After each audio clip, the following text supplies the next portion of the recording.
नमस्कार दोस्तों, मेरा नाम है शेखर और स्वागत है आप सभी का हमारे ट्यूब चैनल शिखर स्टडी पॉइंट पर।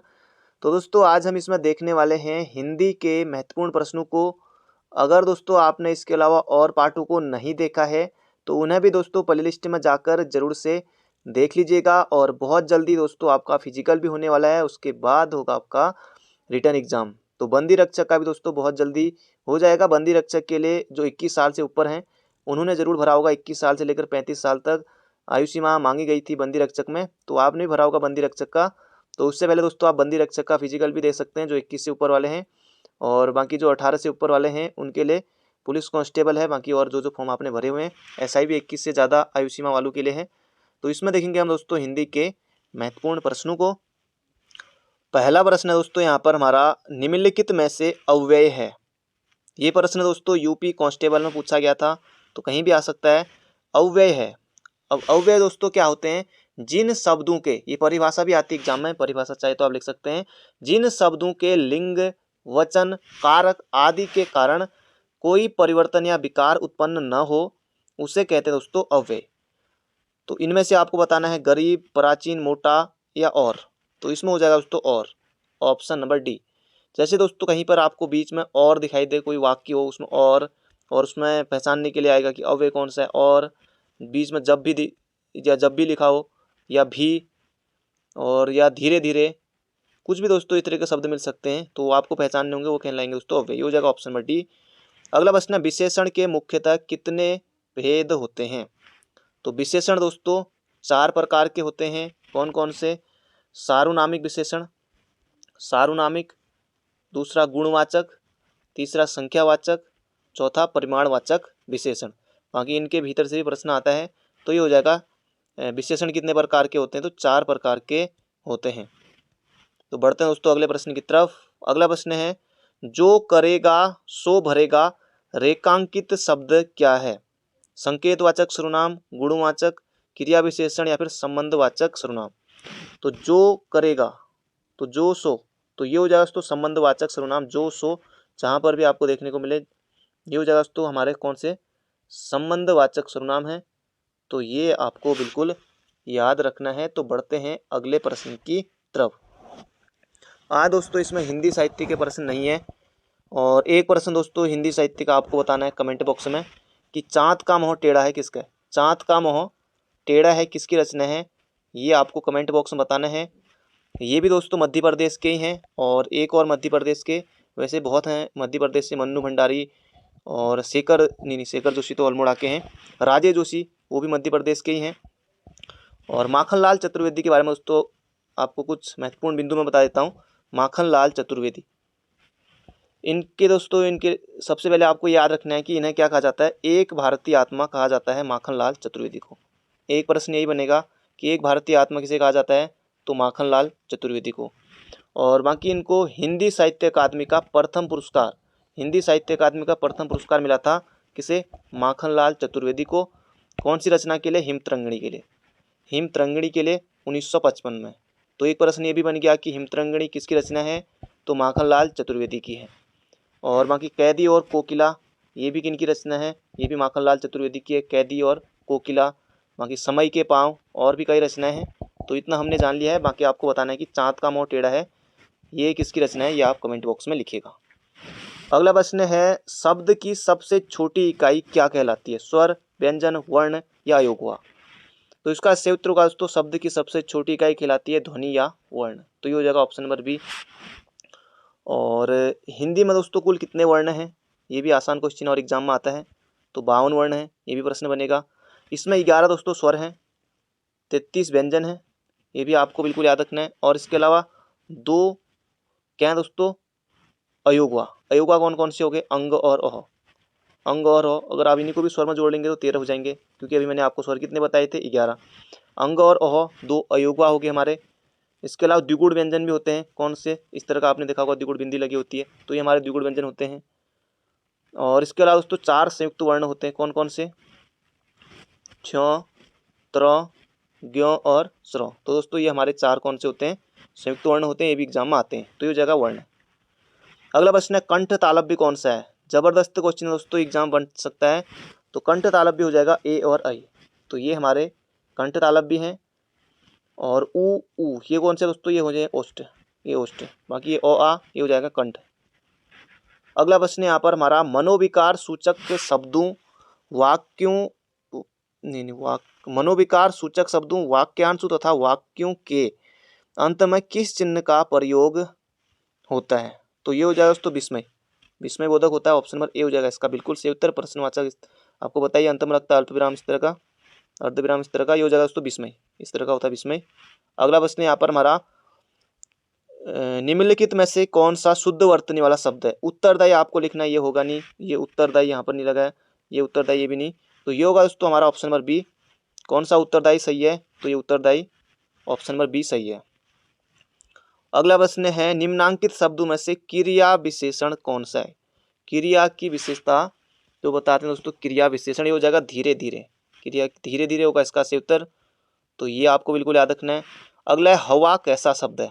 हवा क्रिया है, विशेषण है, संज्ञा है या फिर सर्वनाम है? दोस्तों ये आपको यहाँ पर बताना है हवा कैसा है।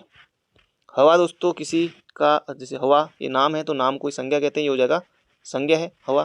बाकी क्रिया सर्वनाम ऐसा तो कुछ है नहीं। अगला प्रश्न है हिंदी वर्णमाला के अनुसार पंचमाक्षरों की संख्या कितनी है?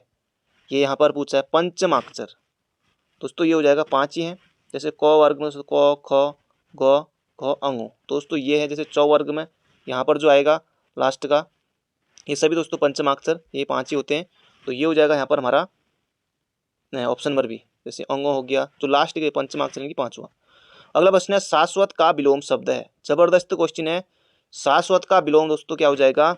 स्थायी नहीं, नित्य नहीं, हो जाएगा नश्वर। शाश्वत का विलोम नश्वर हो जाएगा। बहुत ज़्यादा महत्वपूर्ण प्रश्न है, एग्जाम में बन सकता है। अगला प्रश्न है शुद्ध वर्तनी वाला शब्द चुनिए। कृपाण ये भी नहीं, तो ये भी सही लग रहा है, बाकी ये तो गलत है, ये भी गलत है। कृपाण लिखना था कुल मिला के, तो ये हो जाएगा हमारा ऑप्शन नंबर बी, बिल्कुल सही उत्तर है। अगला प्रश्न है ऋतुराज पर्याय है। ऋतुराज किसका पर्याय है दोस्तों? शिशिर, शीत या बसंत? तो ये हो जाएगा दोस्तों बसंत का पर्यायवाची शब्द है ऋतुराज। तो इस तरह के दोस्तों छोटे छोटे प्रश्न एग्जाम में आते हैं। तो ऋतुराज कोई भी एक शब्द उठा के पूछ सकता है कि ये किसका है। जैसे एक पूछा था राका, अब उसको भी लेकर खैर विवादित प्रश्न बना हुआ है वो, जैसे अभी। तो इस तरह के कोई भी शब्द दोस्तों एग्जाम में आते हैं। अभी कनिष्ठ सहायक में आया था तो उसमें भी ऑब्जेक्शन लगाया हुआ है। तो ये हो जाएगा ऋतुराज पर्याय है दोस्तों, ये हो जाएगा बसंत का। तो ये हो जाएगा ऑप्शन नंबर ए। अगला प्रश्न यहाँ पर हमारा निम्नांकित में से कौन सा संयुक्त व्यंजन नहीं है?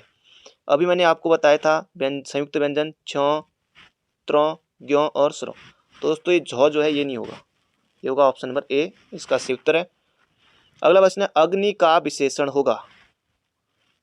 आगिन, आगे, आग ने दोस्तों आपने जरूर पढ़ा होगा, ये होगा आग्नि। ऑप्शन नंबर बी हो जाएगा इसका बिल्कुल सही उत्तर। अग्नि का क्या होगा? विशेषण। संज्ञा या सर्वनाम की विशेषता बताने वाले शब्द विशेषण। अगला प्रश्न है पाटल का अर्थ है। पाटल सूर्यमुखी, चंपा, गुलाब या फिर चमेली? तो पाटल हो जाएगा दोस्तों यहाँ पर हमारा गुलाब है। पाटल का क्या हो जाएगा? गुलाब। तो ऑप्शन नंबर बी हो जाएगा इसका बिल्कुल सही उत्तर। तो बढ़ते हैं अगले प्रश्न की तरफ। अगला प्रश्न है निम्नांकित में से कंठ ध्वनियां कौन सी हैं? कंठ ध्वनियां कौन सी हैं? क वर्ग दोस्तों पूरा क्या होता है हमारा? कंठ। प वर्ग ओष्ठ, चौ वर्ग तालु। तो ये आपको बिल्कुल याद रखना ही हो जाएगा दोस्तों। कंठ वर्ग कौन सा है? तो ये हो जाएगा क, कंठी ध्वनियां हैं पूरी। अगला प्रश्न है प्रत्यय, यहाँ पर आपको बताना बुनाई। प्रत्यय दोस्तों शब्दों के अंत में लगते हैं और उपसर्ग प्रारंभ में लगते हैं। तो बुनाई का दोस्तों क्या होगा? ई, नाई तो होगा नहीं, नाई सीधे सीधे नहीं करना है। बुनाई, बुनाई, तो ये होगा दोस्तों आई, बुनाई, आई। तो ये हो जाएगा हमारा ऑप्शन नंबर बी, बिल्कुल सही उत्तर है, बिल्कुल आसान है। अगला प्रश्न है मनोरंजन शब्द में कौन सी संधि है? मनोरंजन शब्द में कौन सी संधि है दोस्तों? ये यहाँ पर पूछा गया है। तो मनोरंजन दोस्तों इसका सही उत्तर हो जाएगा विसर्ग संधि। मनोरंजन दोस्तों विसर्ग संधि है। अगला प्रश्न है सुलभ शब्द का विलोम है। सुलभ शब्द का विलोम है अलभ्य, दुष्प्राय, दुर्लभ या दुर्लभ। तो सुलभ का हो जाएगा दोस्तों क्या? दुर्लभ। सुलभ किसी चीज को पाना, सुलभ, सुलभ, ये हो जाएगा सुलभ का दोस्तों दुर्लभ। तो ये हो जाएगा हमारा ऑप्शन नंबर सी। अगला प्रश्न है निश्चिंत हो जाना किस मुहावरे के लिए प्रयुक्त होता है? निश्चिंत हो जाना, उंगली पर बचाना, चिकना खड़ा होना, ये तो निर्लज व्यक्ति होगा, ये तो होगा नहीं। निश्चिंत हो जाना दोस्तों, यानी कि घोड़े बेचकर सोना, जबरदस्त तरीके से निश्चिंत हो जाना, यानी कि घोड़े बेचकर सोना। ऑप्शन नंबर बी हो जाएगा इसका बिल्कुल सही उत्तर। अगला प्रश्न है, विद्वान शब्द का स्त्रीवाची रूप है। विद्वान शब्द का स्त्रीवाची रूप है, मतलब कि स्त्रीलिंग बताना इसका। विद्वती विद्वानी होगा नहीं, विद्वान का हो जाएगा दोस्तों विदुषी, विदुषी हो जाएगा इसका सही उत्तर। ऑप्शन नंबर सी बिल्कुल सही उत्तर है। अगला प्रश्न है, निम्न में से गंगा का पर्यायवाची शब्द नहीं है। जबरदस्त क्वेश्चन दोस्तों, पर्यायवाची से अक्सर प्रश्न एग्जाम में आते हैं। तो गंगा का दोस्तों देव नदी, जी हाँ, मंदाकिनी ये भी कहा जाता है, भागीरथी, गंगाई भागीरथी, ये आप सभी को पता है, उत्तराखंड पढ़ते हैं आप। तो ये हो जाएगा दोस्तों सारिका नहीं है गंगा का, तो ये हो जाएगा हमारा ऑप्शन नंबर बी बिल्कुल सही उत्तर है। बाकी देव नदी, देवपगा, भागीरथी, सुरसरी, सब मंदाकिनी सब गंगा के पर्यायवाची हैं। अगला प्रश्न, अकर्मक क्रिया का उदाहरण। अकर्मक, अब अकर्मक इनमें से दोस्तों आपको बताना है कौन सा होगा। विद्यार्थी पुस्तक पढ़ रहा है, तो क्या पढ़ रहा है, पुस्तक, सकर्मक है। खिलाड़ी हॉकी खेल रहे हैं, खिलाड़ी खाली खेल रहे हैं या खेल रहे हैं खाली आता तो ये अकर्मक हो जाता। खिलाड़ी हॉकी खेल रहे हैं, क्या खेल रहे हैं, तो हॉकी, तो ये भी सकर्मक है। वे गा रहे हैं, अकर्मक। वे गीत गा रहे हैं, तो सकर्मक। हवा चली दोस्तों, ये हो जाएगा अकर्मक, तो ये हो जाएगा ऑप्शन नंबर बी हमारा बिल्कुल सही उत्तर है। कर्म की आवश्यकता नहीं होती है कर्मक में, ये हो जाएगा ऑप्शन नंबर बी। अगला प्रश्न है, इनमें से दोस्तों निम्नांकित में से शुद्ध शब्द आपको बताना है। ये प्रश्न दोस्तों फॉरेस्ट गार्ड में पूछा गया था, बाकी और अन्य एग्जामों में, यूकेपीएससी के एग्जाम में और भी कई एग्जामों में पूछा जा चुका है। तो अंत्याक्षरी, खैर आप बचपन से ही अंत्याक्षरी ये सब जानते होंगे, खेलते होंगे, पर आपको शुद्ध बताना है कि शुद्ध कौन सा होगा।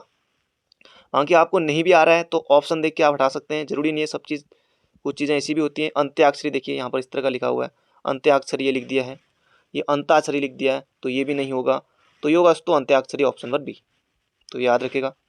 अगला प्रश्न है, शशि मुख पर घूंघट डाले कौन सा अलंकार है। यमक, उत्प्रेक्षा, रूपक या उपमा। जबरदस्त क्वेश्चन है दोस्तों, अलंकार हमारे सिलेबस में भी है, तो ये दोस्तों रूपक है। शशि मुख पर घूंघट डाले। अब रूपक अलंकार में दोस्तों क्या होता है कि उपमेय और उपमान में कोई अंतर नहीं होता है, तो ये जगह रूपक। जैसे चरण कमल बंदो हरिराई, इसमें भी कौन सा है, रूपक ही है, तो ये जगह रूपक। अगला प्रश्न है, निम्नलिखित में से शुद्ध वर्तनी वाला शब्द है। पूजनी लिखना, पूज्य होगा, पूजनीय तो होगा नहीं। तो जिन जिन लोगों ने ऑप्शन नंबर बी बताया है तो आप बिल्कुल गलत है दोस्तों, इसका सही उत्तर होगा ऑप्शन नंबर ए, पूजनी। ये वाला होता है पूजनी, ये पूजनी नहीं होता है, ये होगा ऑप्शन नंबर ए। बाकी हम लोग गलती करते हैं, ये हो जाएगा ऑप्शन नंबर ए। दोस्तों ये थे आज के हमारे महत्वपूर्ण प्रश्न, बाकी मिलते हैं बहुत जल्दी एक नई वीडियो में। चैनल पर नए हो तो चैनल को सब्सक्राइब जरूर कर लीजिएगा। Thank you friend, thank you so much. बाकी तैयारी करते रहिए, अपना ध्यान रखिए, स्वस्थ रहिए, मस्त रहिए, और फिजिकल की तैयारी भी करिए क्योंकि बहुत जल्दी फिजिकल होने वाला है। बाकी आप एसआई, अगर आपने मन बनाया है कि मुझे सिर्फ एसआई में जाना है, या आपको लग रहा है कि मैं पटवारी निकालूंगा, वीडियो है, कनिष्ठ सहायक है, तब आप एसआई की तरफ अगर कर रहे हैं तो फिजिकल उतना आप हार्ड नहीं भी करेंगे तो चलेगा। लेकिन अगर और जगह आपका ठीक ठाक नहीं हो रहा है, तब दोस्तों आपको कांस्टेबल के लिए भी जोर लगाना पड़ेगा, तभी दोस्तों आप सफल हो पाएंगे। तो बाकी मिलते हैं, करते रहिए,